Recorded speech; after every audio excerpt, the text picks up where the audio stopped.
Welcome friends, back to our channel Piyush Sachwani HSC।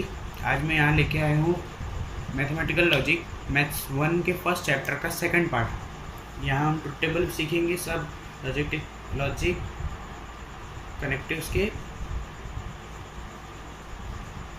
और अब exercise 1.1 भी सॉल्व करेंगे। तो फ्रेंड्स, हम पहले ट्रुथ टेबल देखेंगे कंजंक्शन का। कंजंक्शन क्या होता है? एंड और उसे रिप्रेजेंट किया जाता है एक्सपोनेंट से। तो जब हमारे पास दो सेंटेंसेस होते हैं, स्टेटमेंट्स होते हैं P एंड Q, तो हमारे पास चार कंडीशंस होती है कि फर्स्ट स्टेटमेंट ट्रू रहेगा तो and second statement also true रहेगा। सेकंड कंडीशन क्या मिलती है कि फर्स्ट स्टेटमेंट ट्रू रहेगा and second is false, first is false and second is true and both are false.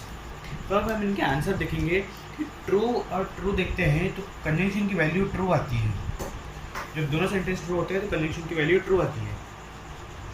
जब फर्स्ट सेंटेंस ट्रू होता है बट सेकंड फॉल्स होता है तो इसकी वैल्यू फॉल्स आती है। जब फर्स्ट फॉल्स होता है सेकंड ट्रू होता है तब भी इसकी वैल्यू फॉल्स आती है, एंड जब बोथ फॉल्स होते हैं तब भी इसकी वैल्यू फॉल्स आती है। तो कहने का मतलब ये है कि जब दोनों ट्रू होते हैं तब वैल्यू ट्रू आती है, और बाकी सारी कंडीशंस में वैल्यू फॉल्स आती है।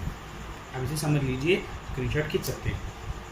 अब आते हैं डिस्जंक्शन पर। यह है नेक्स्ट लॉजिकल कनेक्टिव्स। इसको इनवर्स एक्सपोनेंट से रिप्रेजेंट किया जाता है। इसमें एक आपको इजी वे अगर मैं बताऊं तो जब फॉल्स एंड फॉल्स होता है तभी इसका आंसर होता है फॉल्स। फॉल्स फॉल्स फॉल्स होता है एंड बाकी सारे इसकी वैल्यूज ट्रू होती है। ओके फ्रेंड्स, यस फ्रेंड्स, तो आप यहाँ पर देख सकते हैं कि कंडीशंस हमेशा सेम होती है। कंजंक्शन में भी यही चार कंडीशंस थी, डिसजंक्शन में भी यही चार कंडीशंस थी। अब इम्प्लीकेशन और डबल इम्प्लीकेशन में भी ये चार ही कंडीशंस होती है। तो ट्रू, इसमें आप एक बात गौर कीजिएगा कि जब हमारे पास P सेंटेंस ट्रू होता है एंड Q सेंटेंस फॉल्स होता है तो इसका आंसर फॉल्स आता है। It means TFF and all the remainings are true. मैं आपको इजी वे बता रहा हूँ इन सबको ख्याल में रखने का। क्या इम्प्लीकेशन के लिए जब TFF होता है तो एंड बाकी सारे ट्रू होते हैं, आप इसे ख्याल में रखिए। अब यहाँ देखिए, डबल इम्प्लीकेशन में क्या होता है?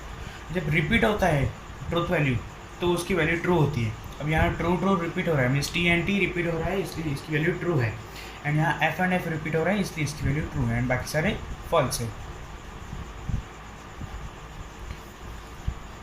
ठीक है फ्रेंड्स, ये बहुत ही इजी तरीका है ख्याल में रखने का। आप चाहे तो स्क्रीनशॉट खींच सकते हैं। और अगर आपको logical connectives, conjunction, implication, double implication and disjunction and negation also नहीं समझा है तो आप हमारा पुराना वीडियो देख सकते हैं, इसके पहले वाला पार्ट 1, उसका लिंक मैं डिस्क्रिप्शन बॉक्स में दे दूंगा। ठीक है फ्रेंड्स। सो फ्रेंड्स, हमारा नेक्स्ट कनेक्टिव है निगेशन। निगेशन को इस तरीके से रिप्रेजेंट किया जाता है। जब भी हमें कोई स्टेटमेंट में निगेशन लिखना होता है तो हमें इस तरीके का एक सिंबल उस लेटर के पहले ऐड करना होता है। अगर आप कंसिडर कीजिए कि हमारे पास P स्टेटमेंट था और हमें उसका निगेशन भी करना है तो उसे हम इस प्रकार से लिखते हैं। सो देखिए, अगर इसका ट्रूथ टेबल कैसा बनता है, अपोजिट हो जाता है। अगर वैल्यू ट्रू है तो फॉल्स हो जाता है, फॉल्स हो तो ट्रू हो जाता है। ये बहुत ईजी है, इसकी आपको कुछ टेंशन लेने की ज़रूरत नहीं है। सो फ्रेंड्स, अब आगे बढ़ते हैं हम एक्सरसाइज 1.1 पर। 1.1 का फर्स्ट क्वेश्चन क्या है? State which of the following are statements justify in case statement state its truth value. हमें यहाँ पर क्या करना है, हमें कुछ स्टेटमेंट्स दिए हैं 1, 2, 3 क्वेश्चन में। अब देखेंगे, हमें इसमें से पहचानना है कि स्टेटमेंट्स कौन से हैं और स्टेटमेंट क्यों है। इन केस ऑफ स्टेटमेंट्स, अगर वो स्टेटमेंट्स है तो हमें उनकी ट्रुथ वैल्यू भी बताना है। हमारे पास फर्स्ट क्वेश्चन क्या है? 5 + 4 = 13। अब 5 + 4 = हमें पता है 9 होता है, बराबर। बट यहाँ पर जो हमें सेंटेंस दिया है, it's a true statement and it's a declarative sentence actually. जब हमें पता है, हमारा कंप्लीट स्टेटमेंट दिया है, ये डिक्लेरेटिव सेंटेंस होता है, and declarative sentence is always a statement. जो स्टेटमेंट होता है वो हमेशा डिक्लेरेटिव सेंटेंस ही होता है। Interrogative, imperative and exclamatory sentence कभी भी स्टेटमेंट नहीं होता है, वो हम उसे ओपन सेंटेंस कंसिडर करते हैं। उसके एग्जांपल्स को हमें आगे देखने को मिलेंगे। तो हमें आप यहाँ पर देख सकते हैं कि 5 + 4 = 13 होता है। तो हम इसका आंसर लिखेंगे फ्रेंड्स। ये फर्स्ट क्वेश्चन का answer, it is a statement which is false. हमें पता है कि ये स्टेटमेंट है, फॉल्स है, क्योंकि 5 + 4 9 होता है, 5 + 4 13 नहीं होता। ये स्टेटमेंट तो है पर ये फॉल्स है, इसलिए हमें ऐसा लिखना पड़ेगा, hence its truth value is F. F means F represents false. So friend second question क्या दिया, x - 3 = 14। ये सेंटेंस में x की हमें डिफाइनेट वैल्यू नहीं दी है कि यहाँ पर x की वैल्यू हमें यही लेना है या फिर कोई और लेना है।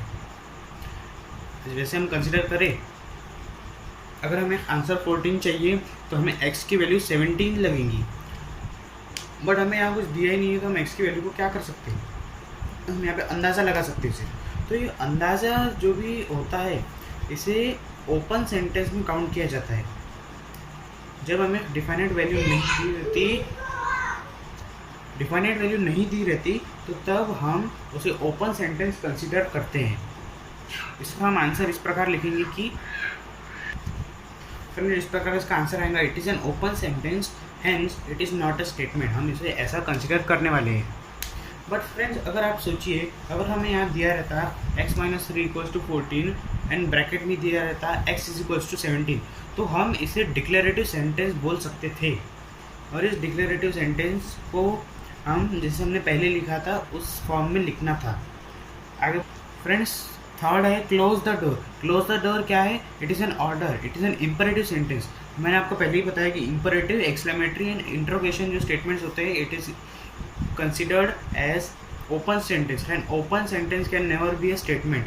तो हमें इस प्रकार से इसका आंसर लिखना है, it is an order hence it is not a statement।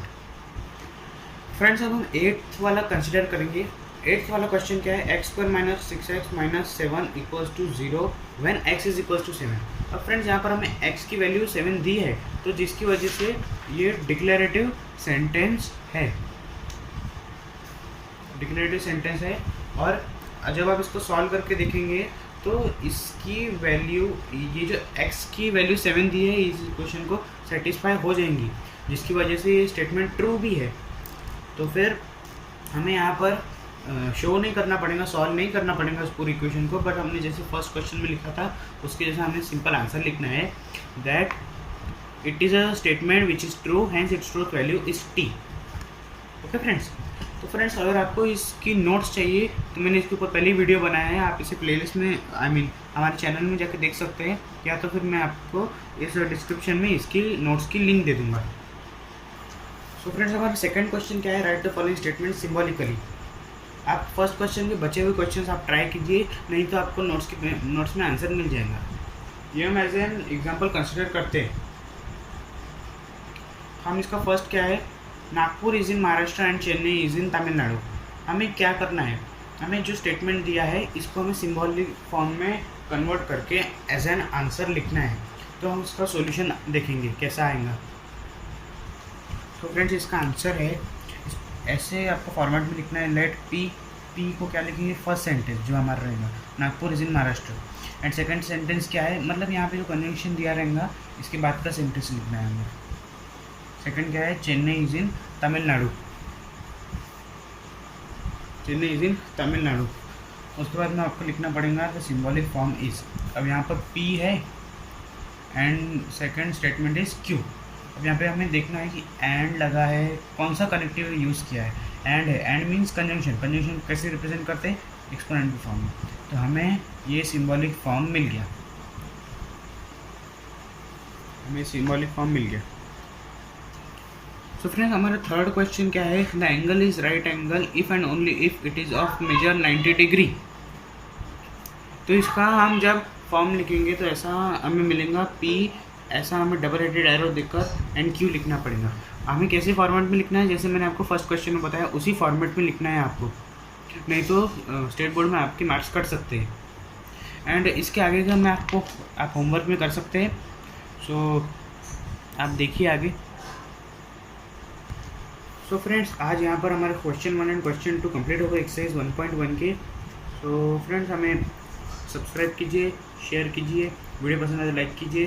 आपको डिफिकल्टी होगी तो कमेंट भी कीजिए। हमें इंस्टाग्राम पर फॉलो कीजिए, टेलीग्राम चैनल ज्वाइन कीजिए अपडेट्स के लिए। Thank you very much. God bless you all.